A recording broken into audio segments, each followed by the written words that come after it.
Welcome back to another episode of Azrael Reacts. I'm your boy Azrael, and today we got more of this American Indian versus Native Americans. And they even bringing the Olmecs into this now. Like, I didn't know that the Olmecs was black, but yeah, they're saying that they was black. So like, man, this is ramping up. And I got the videos, the receipts to prove it. And like, I'm not gonna lie, just like I said in my last one, when I done on this, some of the videos are AI. They are. Now that I've went to and I've seen them, read through the comments, they are AI, but they're based off of actual facts. Considering there was no videos and there's not really any surviving photos of their time, they're using AI to recreate, to show people, which is, I think is great. That's a great way of using AI. Man, I rambled enough. Let's go ahead and get into these videos real quick. You're with me? For the record, I love to talk from this book called How White Folks Got So Rich. Somebody say it's no wonder. It wasn't because they worked hard. It was because they was hardly working. Talk back to me, somebody. I want to remind you and just tell you just a few things in terms of laws and legislations that were directly or indirectly having to do with the codification of our oppression after they claimed they freed us from chattel slavery. Yes?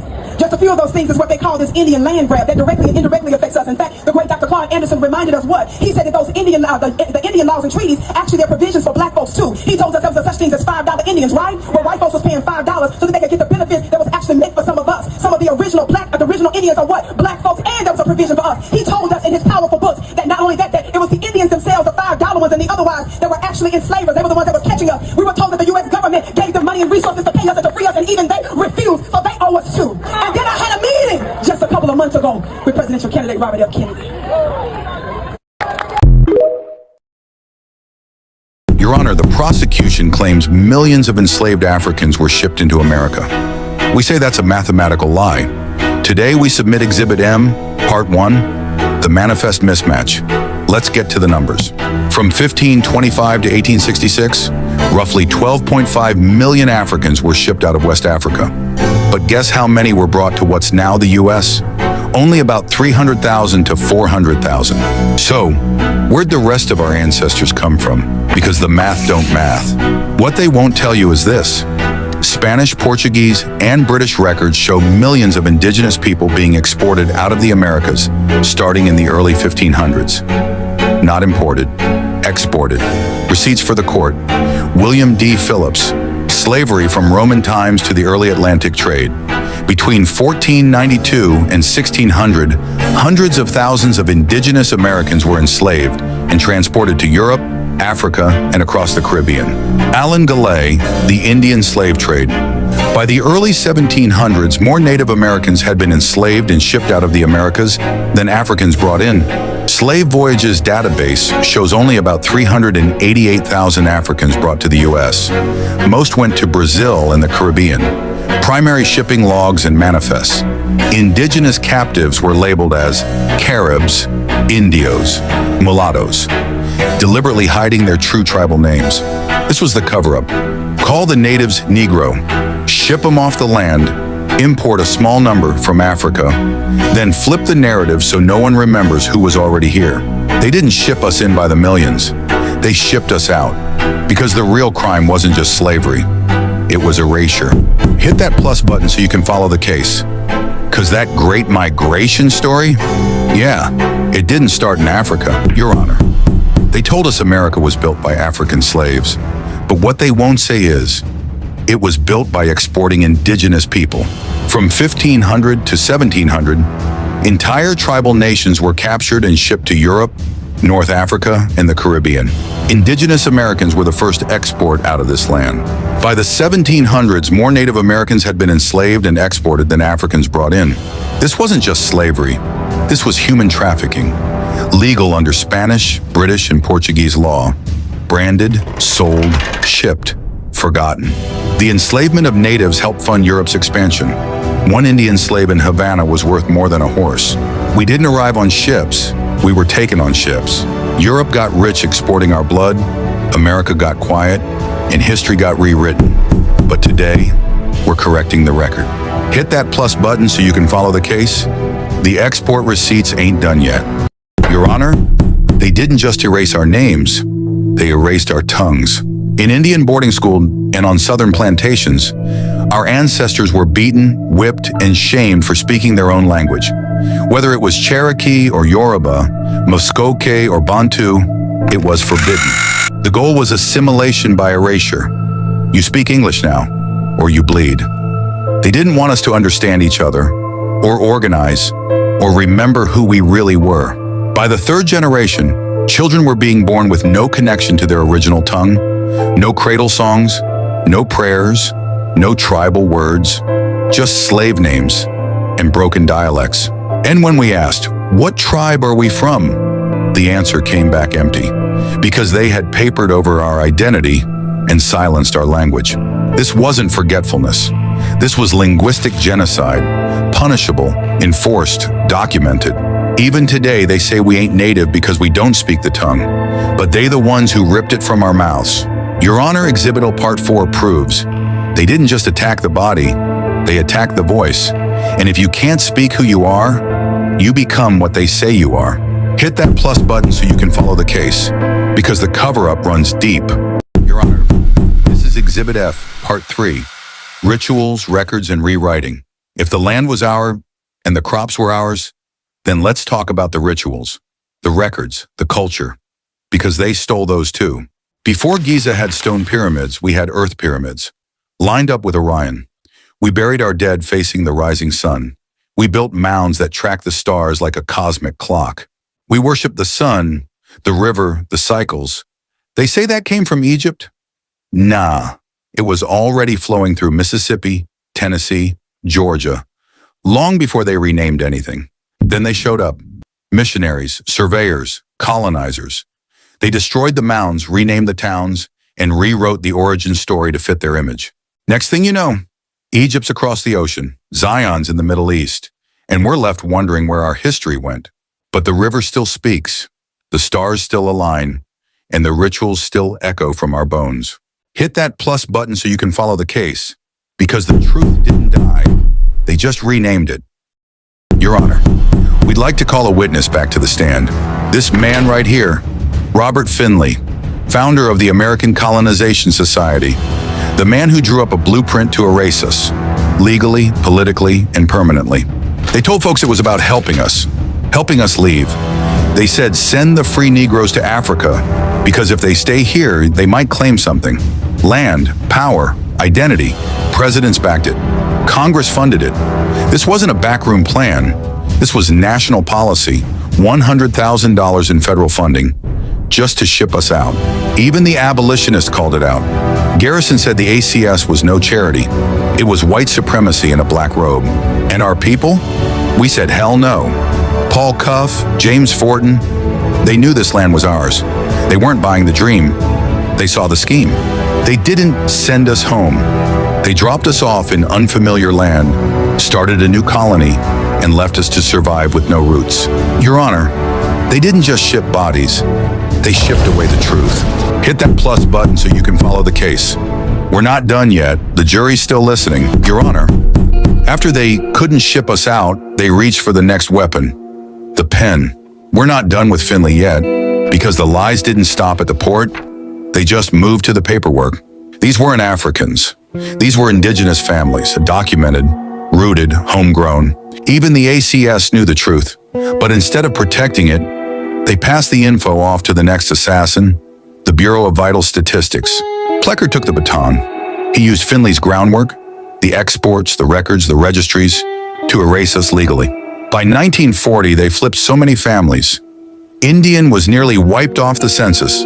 Your Honor, they couldn't get us on the boat, so they buried us in the books. Jury of the courtroom, make sure to hit that plus button and follow this case to the verdict. Your Honor, we've seen the shipping routes, we've seen the paper trails, but now we turn to the science. This witness helped label generations of our people as African, but the records and the genetics suggest something else. The American Colonization Society pushed a narrative that we came from across the ocean and needed to go back. But the oldest DNA line ever documented wasn't found in Africa. It was found in a brother right here in South Carolina. Our ancestors said it themselves. They didn't come from Africa. They came from this land. That same DNA they said proved we were foreign was already here before the ships ever arrived.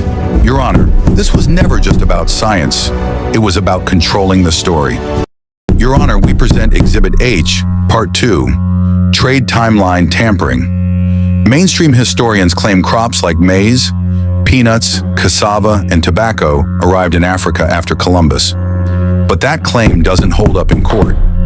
Botanical evidence shows these crops already being cultivated in African regions like Angola, Nigeria, and Congo in the early 1500s. That's before the transatlantic trade routes were even fully operational. Even Portuguese explorers wrote about harvesting cassava and maize before those crops were supposedly discovered in the West Indies. So who carried them there?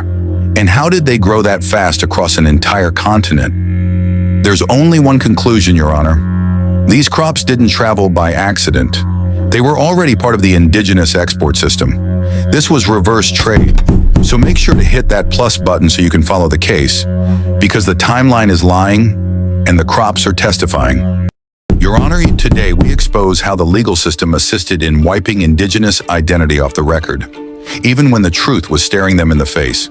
Let the record show, in the case of the Eastern Cherokee applications, 1906 to 1909, thousands of black and mixed-race families submitted documentation proving Cherokee lineage. Over 45,000 applicants, many with signed rolls, affidavits, and tribal history. Most were denied. Why? Because of their appearance, not their ancestry. The courts also backed the Indian Reorganization Act, which allowed tribes to define Indian however they wanted. And many used that power to exclude freedmen and darker-skinned relatives. In Montoya v. United States, 1901, the Supreme Court ruled tribes could define their own membership, which sounds fair, until you realize it gave colonizer-funded tribal governments the legal power to erase their own people. Hit that plus button so you can follow the case, because the courtroom wasn't just the scene, it was the weapon. Your Honor, these weren't accidents. They were engineered exits. Your Honor, we now bring to light the trapdoors buried inside federal Indian law, disguised as fairness, but designed to erase. Take the Dawes Act of 1887. It promised land and citizenship if you signed up for their rolls. But to get on those rolls, you had to accept their racial labels. If you were listed as colored or freedman, you were boxed out of full tribal status. They called it reform. We call it paper genocide. Then came the Indian Reorganization Act of 1934. It gave tribes the power to govern their own membership, except they used federal blood quantum laws as the framework, the same system that had already erased our ancestors from the census. So you see, Your Honor, the law said self-governance, but it came with shackles made of ink and legal codes. Hit that plus button so you can follow the case, because if you don't know the loopholes, you'll never know how deep the lie goes. They had the proof and still lost. Your Honor, the evidence was sealed so the lie could breathe. Your Honor, we now submit the most damning evidence of all. They had the paperwork, birth records, tribal affiliation, eyewitness affidavits.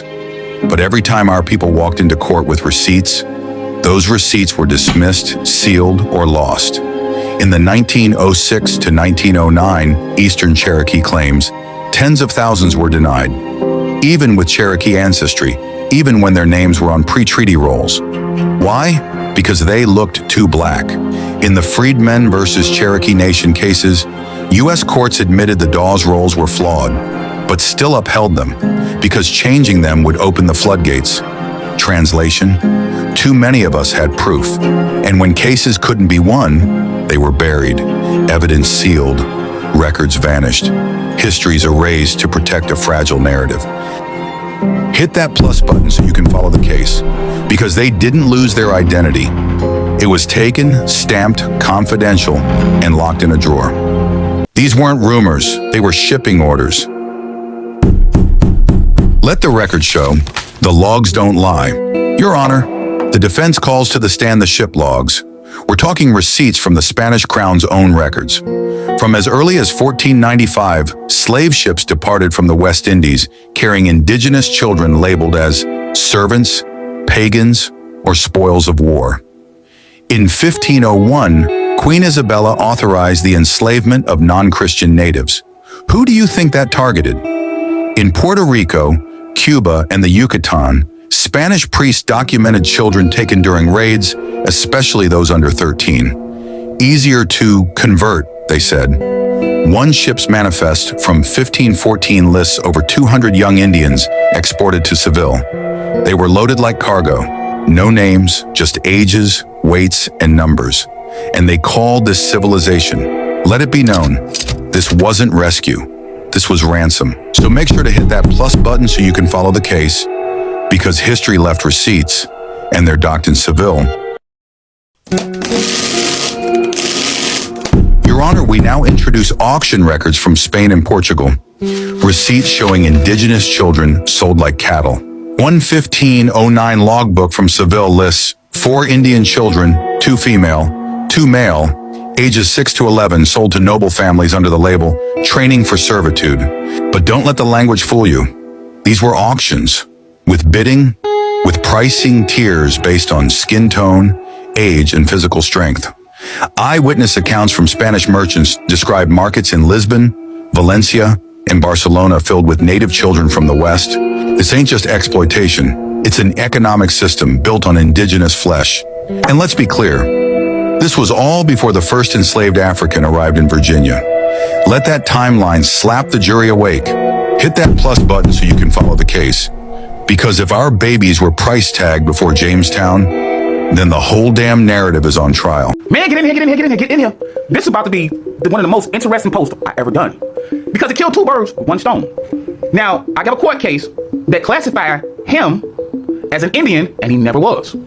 And what year do you think they started using the word Negro and Indian together? Well, I'm about to answer both of them questions right now. This rabbit hole about to get a lot deeper. Now, let's start with this group of pretendians. 1854, California legally classified Chinese peoples as Indians to prohibit them from testifying against white parties. Now, here go the court case right here that made them called Indians. The court decision was rooted in a state law that restricted the ability of blacks or mulatto persons or Indians to provide evidence against whites, right? The majority argued that the term Indian includes Asians, who the court viewed as inferior and unfit for legal participation. Go ahead and take a screenshot. Now, let's get to him when he was reclassified, and it goes back way much longer than you thought. Now, this is the first time that the slave Negro Indians was used to clarify his status. But why was it so important to use the word Negro? Dating back far as 1519, the term Negro and Indian was used interchangeably in the colonial records to describe Native Americans, right? But why was it so important? Watch this, watch this, watch this, watch this. This is why it was so important. Lumping Native Americans into the same category as so-called enslaved Africans. But remember, the first slave ship came in 1619. This all the way in 1519. Did you catch that? Under the term Negro, right, of categorization, was used to justify land dispossession and enslavement by erasing tribal identity and history. So to take his land, by just simply using the word slave and Negro. Did you catch that? To justify land dispossession and enslavement by erasing their tribal identity. That's why they use the word Negro slave.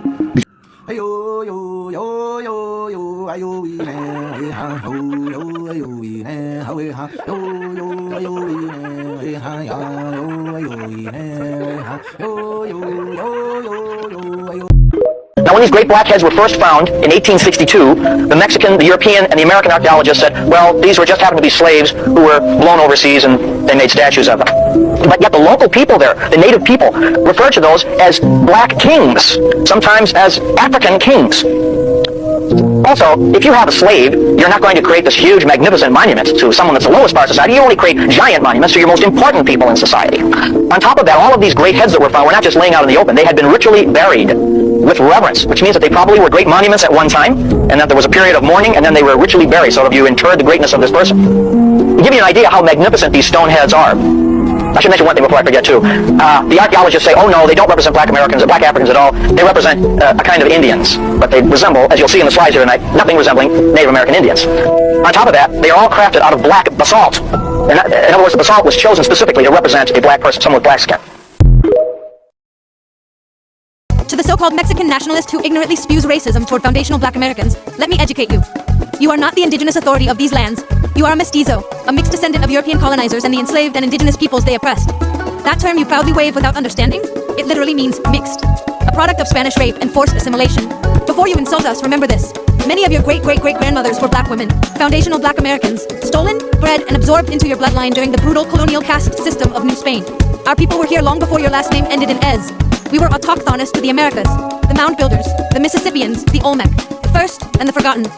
While you chase European approval and call yourself La Raza, we stand as the true original seed of this land. Your history is one of erasure and confusion. Ours is one of survival and resurgence. So the next time you want to sling hate at a foundational black American, check your DNA, your history, and your grandmother's lineage. You'll find us there, buried deep in the soil of your own blood. Originally bang bang, receipt gang. In the history lesson we were taught that the Italian sailor and explorer Christopher Columbus was the discoverer of the New World around 1492. Unfortunately, this narrative has been in the hands of the Europeans, who many believe imposed what profited them while scorning or amending what did not. As the waves of knowledge keep spreading, the acclaimed so-called achievements of a number of European expeditions are now being put to question. One of such expeditions is the true ownership to the discovery of America. According to a book written by an Egyptian scholar, Ibn Fadi al-Amari, in the year 1342, there were two large voyages across the Atlantic Ocean preceding that of Columbus. Both expeditions were pioneered by one man, Abu Bakr II, or to give him his rightful name, Mansa King Abu Bakr II. In the time of the Malian Empire, the general conception was that the end of the Atlantic lied the end of the world. Abu Bakr, on the other hand, was far from convinced. He argued that if the Niger had its beginning and its end, then the Atlantic Ocean must have its end with people living on its shores. With the quest for knowledge burning in him, Abu Bakr sent out 200 ships. Their duty was to sail across the Atlantic with the aim of finding out what lied beyond. It was recorded that only one of the ships returned, its captain claiming to have turned around when he saw the other ships disappear into the wild ocean. Unconvinced by the captain's account, Abu Bakr's curiosity increased the more. With the aid of the shipbuilders from Egypt and Mali, Abu Bakr built 2,000 ships off the coast of Senegambia. With this he sought to discover the end of the ocean. In the year 1311, Abu Bakr abdicated his throne to Mansa Musa. Abu Bakr equipped thousands of his ships with the finest men, sorcerers, physicians, sailors and navigators. Every ship had supply ship attached to it. The other 1,000 ships were loaded with foodstuffs, drugs, fruits and drinks to last his team for 2 years. It was believed that Abu Bakr arrived on the other end of the Atlantic in the year 1312. From a scientific point of view, the Atlantic is governed by two currents, which usually remain the same irrespective of month or season. These are the Guinea current and the Canary current. Both possess currents powerful enough to pull a ship from the coast of West Africa to the Americas. It would therefore be suspected that Columbus employed similar knowledge of the currents of the Atlantic to sail across to the Americas. Such could only have been possible through the help of someone familiar with the route. Hence the speculation that Columbus was accompanied by an African, Pedro Alonso Nino, who helped him navigate the Atlantic, appears more credible. It must be made clear that Columbus recorded seeing blacks in America. He also recorded seeing a building which looked like a mosque. The Malians were Muslims, and hence there is a possibility that the mosque could have been erected by Malians. Columbus also recorded seeing a ship filled with goods just departing the coast of Guinea and heading in the direction of America. They came before Columbus. The African presence in ancient America by Ivan Van Sertima explores the hypothesis that African civilizations, including possibly the Mandinka Empire and Mansa Abu Bakr II, had contact with the Americas before Columbus.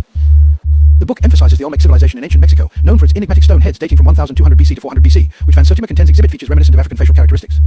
This observation fuels the argument for an African presence in the Americas long before Columbus's arrival in 1492. Van Sertima also draws attention to linguistic similarities between African languages like Mende and Wolof, and certain indigenous American languages, suggesting possible connections forged through ancient trade or exploration. Crazy. And you already know what I'm gonna say. If any of this turns out to be true, that is some nasty work. That is some nasty work. I'm telling you. Like I said in my last one, I know where I stand on everything because I know my history. But let this turn out to be true. Nasty work. Nasty gaslight. That's just nasty. And for the people who say I'm pretending, what is there to pretend about when we know that race mixing happens? So how is it so hard to believe that black people was here first and could have mixed? Why is it so hard to believe that black people could have mixed with the natives? Why is it so hard to believe that black people was on this continent first when we know black people was on this earth first? Like, I don't understand any of that. But hey, I'm just here to react, because that's what I do. I react. And I'm your boy Azrael, and this has been another episode of Azrael Reacts, and I'll catch you guys on the next one. Deuces.